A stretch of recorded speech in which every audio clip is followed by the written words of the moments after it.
दोस्तों, किसी गांव में एक बुद्धिमान ब्राह्मण रहता था। उसका एक दोस्त था जो एक पैर से लगड़ा तथा बहरा था। वह दूसरे गांव में रहता था। एक दिन वह ज्ञानी ब्राह्मण अपने बचपन के दोस्त से मिलने के लिए घर से निकला। उसके दोस्त का घर काफी दूर था। वह ब्राह्मण रास्ते में जा ही रहा था कि उसे अचानक एक हष्ट-पुष्ट आदमी दिखाई दिया। वह भी उस ब्राह्मण के साथ चलने लगा तो वह ब्राह्मण उस मनुष्य का नाम पूछता है तो वह अपना नाम महाकाल बताता है। वह ब्राह्मण भी सोचने लगा कि मुझे भी काफी लंबा जाना है, चलो एक साथ मिल गया, जिससे रास्ता आसानी से कट जाएगा। अब ब्राह्मण और महाकाल दोनों साथ साथ चल रहे थे कि अचानक एक गांव आ गया। तब महाकाल ने उस ब्राह्मण से कहा कि तुम चलो और मुझे इस गांव में थोड़ा काम है, मैं अभी आ रहा हूं।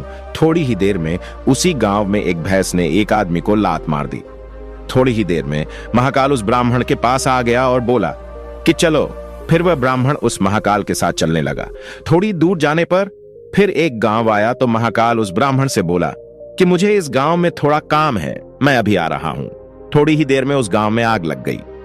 वह ब्राह्मण सोचने लगा कि यह आदमी जहां जहां जाता है तो वहां पर कोई ना कोई घटना जरूर घटती है। अतः वह ब्राह्मण महाकाल से पूछ लिया कि भाई तुम कौन हो।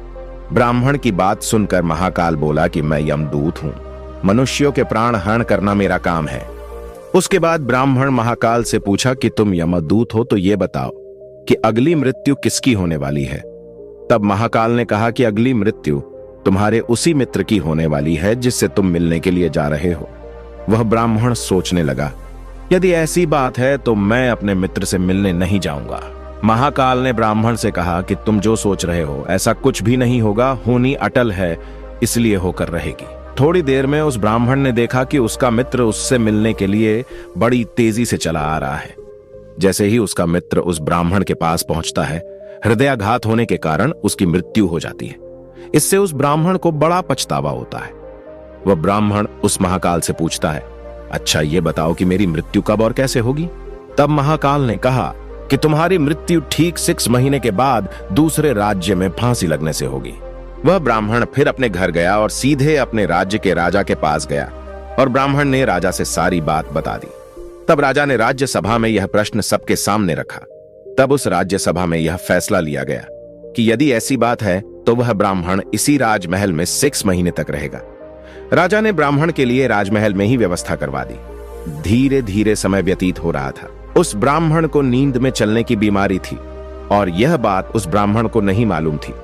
जिस दिन उसकी मृत्यु होने वाली थी उसी रात्रि को ही वह ब्राह्मण राजमहल से निकलकर दूसरे राज्य के राजमहल में जाकर राजा के शयन कक्ष में राजा और रानी दोनों के बीच में जाकर सो गया।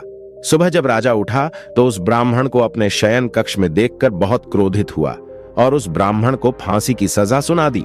तब वह ब्राह्मण उस राजा से सारी कहानी सुना डाली, जिसको सुनकर वह राजा अपना एक गुप्तचर अपने पड़ोसी राज्य के राजा के पास भेजकर सारी जानकारी ले ली, जिसको सुनकर वह राजा अपने फैसले पर बहुत पछता रहा था।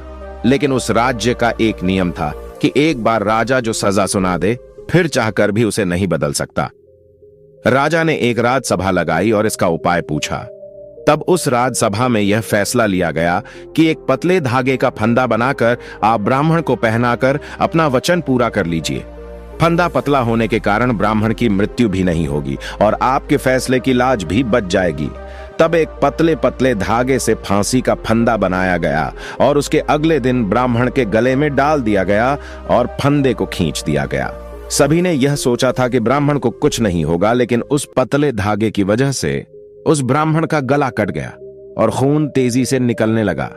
ज्यादा खून बह जाने की वजह से उस ब्राह्मण की मृत्यु हो गई। दोस्तों, हमारे भाग्य में जो लिखा होता है वो हर हाल में होकर ही रहता है, उसे बदला या काटा नहीं जा सकता है। उस ब्राह्मण ने अपने बचने के कितने उपाय किए, लेकिन मृत्यु के आने पर कोई उपाय काम न आया तथा उसकी मृत्यु हो ही गई। दोस्तों, मुझे उम्मीद है कि आपको यह कहानी पसंद आएगी और कुछ अच्छा सीखने को मिलेगा। वीडियो अगर पसंद आया तो वीडियो को लाइक और चैनल को सब्सक्राइब करें और अपने दोस्तों के साथ शेयर करें। धन्यवाद।